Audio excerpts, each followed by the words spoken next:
Hello guys, welcome to science cafe. My name is Yogesh Sharma. हम यहाँ पर अधिगम के सिद्धांत पढ़ रहे हैं और उन्हीं अधिगम के सिद्धांत में ये जो श्रृंखला हमारी लगातार रूप से चल रही है, लेकिन आप लोगों का जो सपोर्ट है वो अभी हमें देखने को नहीं मिल रहा है, क्योंकि आप चैनल को जो है सब्सक्राइब नहीं कर रहे हैं। तो यदि आपने चैनल को सब्सक्राइब नहीं किया है तो चैनल को अभी सब्सक्राइब करें और साथ ही साथ अपने दोस्तों को भी शेयर करें। तो चलिए आज एक नई थ्योरी के बारे में डिस्कस करने जा रहे हैं यहाँ पर, जो कि अब्राहम मास्लो के द्वारा दी गई है। अब्राहम मास्लो ने आवश्यकताओं का पदानुक्रम जो सिद्धांत है, ये सिद्धांत प्रस्तुत किया। तो इस सिद्धांत के बारे में आज हम यहाँ पर चर्चा करने वाले हैं। तो चलिए स्टार्ट करते हैं आज की थ्योरी, जो कि अब्राहम मास्लो के द्वारा दी गई है। मास्लो या मैस्लो लिखा हुआ मिल जाता है।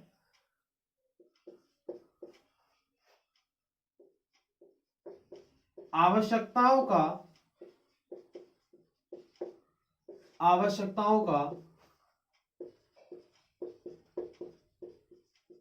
पदानुक्रम सिद्धांत जो है इन्होंने प्रस्तुत किया था।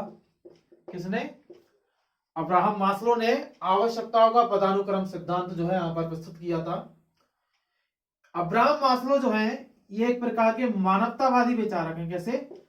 मानवतावादी विचारक हैं,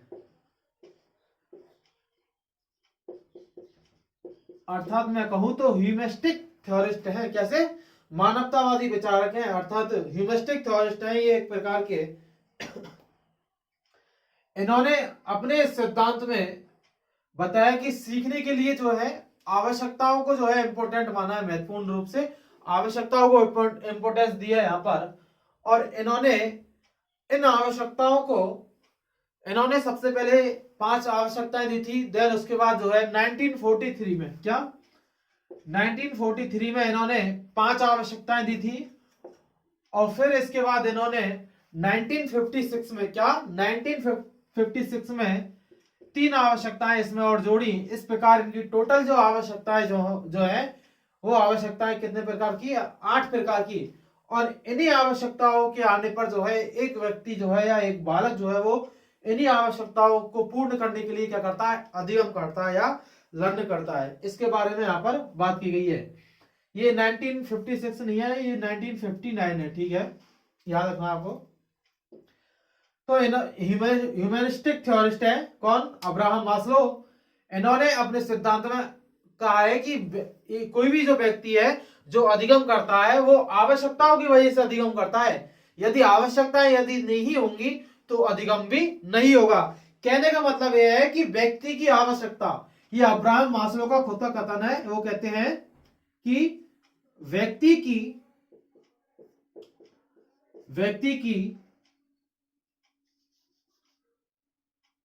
आवश्यकता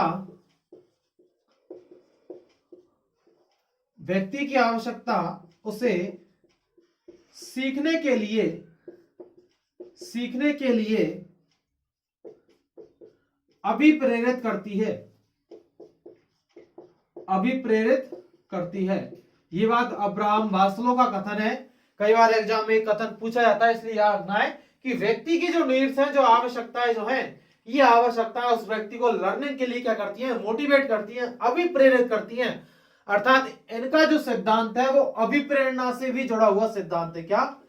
अभिप्रेरणा से जुड़ा हुआ सिद्धांत, क्योंकि कहीं ना कहीं इन्होंने अपने इस सिद्धांत में अभिप्रेरणा का जो है जिक्र किया है, इसलिए इनका जो सिद्धांत है ये अभिप्रेरणा से जुड़ा हुआ भी सिद्धांत माना जाता है। ठीक है, ये कथन आपको याद रखना है, क्योंकि कई बार एग्जाम्स में यहां से क्वेश्चन पूछा जाता है कि व्यक्ति की आवश्यकताएं उसे सीखने के लिए क्या करती हैं? अभिप्रेरित करती है। ये कथन किसका है? तो याद रखना है आपको, अब्राहम मास्लो ने ये कथन जो है दिया है। ठीक है, आप चाहो तो नोट कर सकते हो उसे। ठीक है, मैं बता रहा हूं अब इसको। अब हम आगे बात करते हैं इसी सिद्धांत में। अब्राहम मास्लो ने इन्होंने अपने सिद्धांत में टोटल, मैंने अभी लिखा था यहां पर कि 1943 में इन्होंने 5 आवश्यकताएं दी थी और 1959 में इन्होंने 3 आवश्यकताएं और इसमें जोड़ी है। इन्होंने इन आवश्यकताओं को एक त्रिभुज पिरामिड के रूप में जो है, त्रिभुज आकृति के रूप में इन्होंने यहाँ पर इन आवश्यकताओं को जमाया है, व्यवस्थित किया है, जिसको मैं कह सकता हूं इस प्रकार। इन्होंने इस प्रकार जो है इन आवश्यकताओं को 5 भागों में बांटा है। ठीक है,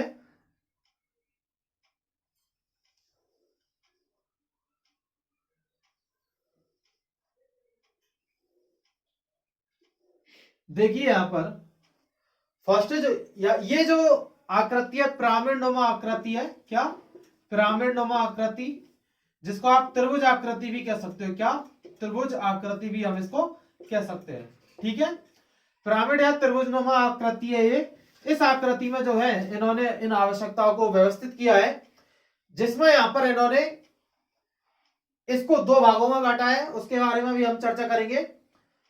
नीचे से ऊपर की ओर इन्होंने बात की है, अर्थात बॉटम टू अप की बात की है। नीचे से ऊपर सरल से सूक्ष्म जो भी आवश्यकताएं जो है वो हमारी सिंपल टू कॉम्प्लेक्स की तरफ मूव करती है। क्या?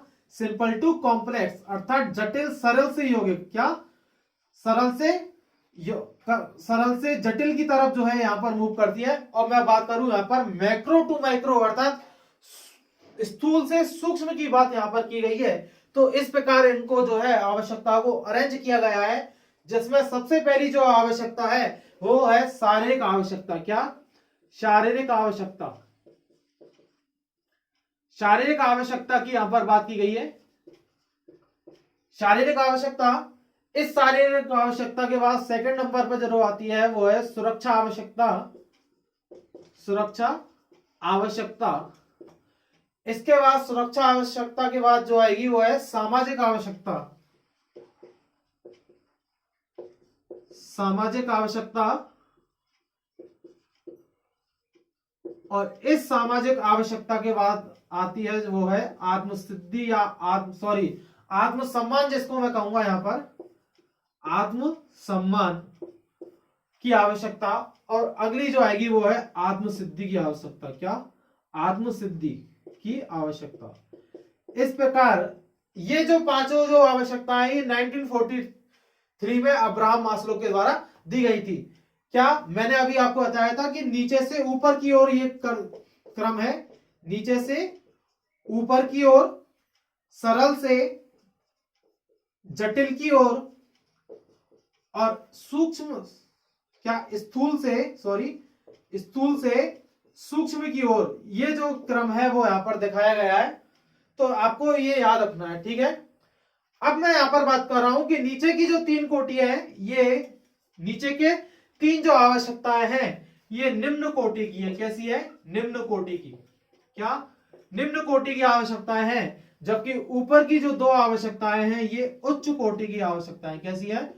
उच्च कोटि की आवश्यकता। बात आ रही है समझ में?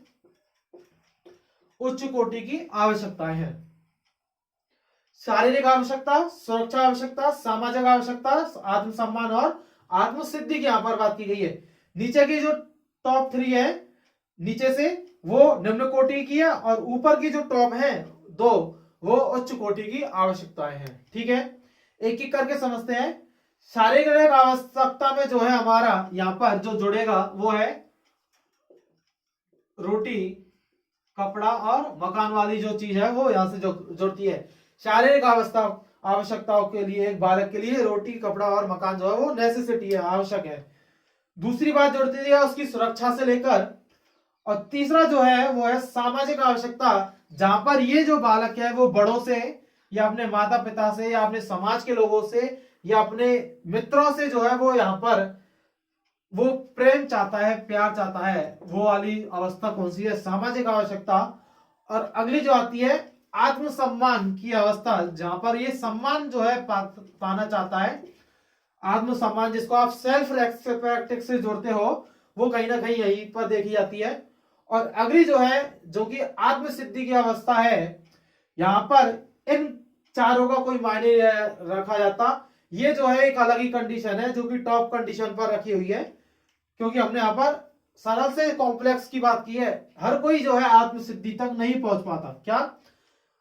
सेल्फ रेस्पेक्ट तक हर कोई पाना चाहता है, सेल्फ रेस्पेक्ट, लेकिन आत्मसिद्धि जो है, खुद को पहचान लेना, आत्मसिद्धि, ठीक है, वहां पर आत्मसिद्धि वाली कंडीशन कम लोगों में देखी जाती है, ठीक है। ये तो यहां तक हमने इसकी बात की। अब यहां पर 3 आवश्यकताएं और ऐड हुई थी कब, 1959 में। और ये जो आवश्यकताएं थी इसमें है पहली उत्तेजना, एक्साइटेशन। सेकंड जो आवश्यकता थी यहां पर, अगली उत्तेजना के बाद जो अगली जो आवश्यकता है वो यहां पर है समग्रता, जिसको आप टोटलिटी कहते हो, समग्रता। और अगली जो आवश्यकता है, समग्रता यहां पर हो गई, टोटलिटी, और अगली जो है वो है स्पिरिचुअलिटी, जिसको मैं कहूं तो आध्यात्मिकता। क्या? आध्यात्मिकता। स्पिरिचुअलिटी, टोटलिटी और एक्साइटेशन, ठीक है। एक्साइटेशन को हम यहां पर नीचे मान सकते हैं, उत्तेजना यहां पर ऐड हो सकती है, ठीक है। समग्रता, टोटलिटी की हम बात करें तो वो हम आत्मसम्मान से यहां पर इसको जोड़ सकते हैं। और आध्यात्मिकता जो है वो आध्यात्मिकता कहां पर देखने को मिलेगी हमें? आत्मसिद्धि में। स्पिरिचुअलिटी अर्थात जो लोग, ये अब्राहम मास्लो ने माना है कि जो लोग आत्मसिद्धि और आध्यात्मिकता में होते हैं वो सन्यासी प्रवृत्ति के होते हैं। कैसे होते हैं? सन्यासी। अर्थात जितने भी आप साधु संत जो देखते हो जो कि कहीं ना कहीं स्पिरिचुअलिटी में होते हैं, आत्मसिद्धि में होते हैं, आध्यात्मिकता में होते हैं, वो उनको इन्होंने क्या कहा है? सन्यासी कहा है। किसने? अब्राहम मास्लो ने।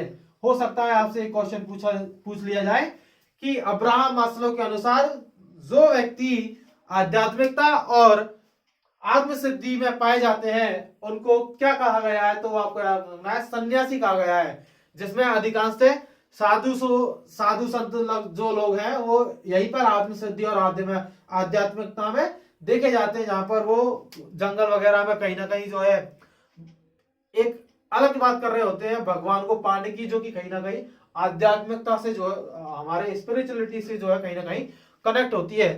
तो ये जो सिद्धांत है वो अब्राहम मास्लो का आवश्यकताओं का पदानुक्रम सिद्धांत है, जो ये कहता है कि आवश्यकताएं जो है वो सीखने के लिए क्या करती है? हमको अभिप्रेरित करती है, मोटिवेट करती है, ठीक है। ये किसका सिद्धांत है? अब्राहम मास्लो का आवश्यकताओं का पदानुक्रम सिद्धांत। ये आपको याद रखना है।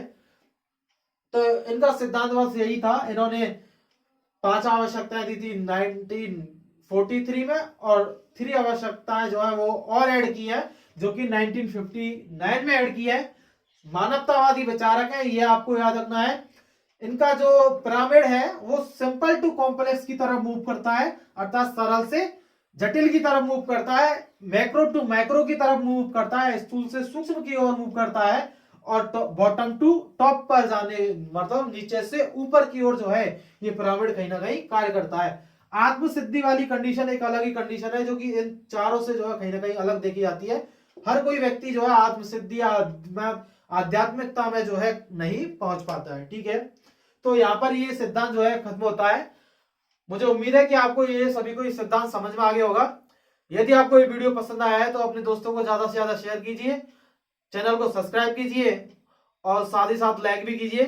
मिलते हैं फिर नेक्स्ट वीडियो में, तब तक के लिए अपना ख्याल रखिए, खुश रहिए। Thank you, bye.